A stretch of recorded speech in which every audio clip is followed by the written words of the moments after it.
સુરતના વરાછા વિસ્તારમાં રહેતા બે નાનકડા ભાઈઓએ સ્કેટિંગથી અંબાજી જવાની અનોખી યાત્રા શરૂ કરી છે.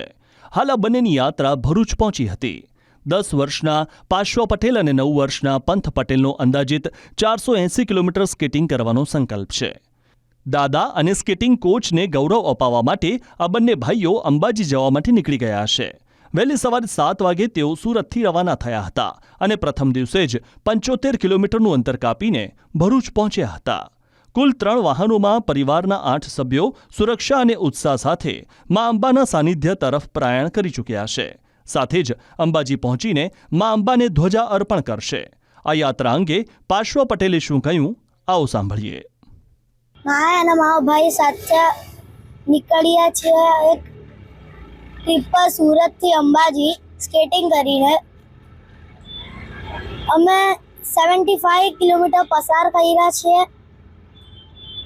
હજી 400 એવા બાકી છે. અમે અમારા શહેરથી પ્રાઉડ ફીલ થાય એના માટે કરીએ છીએ.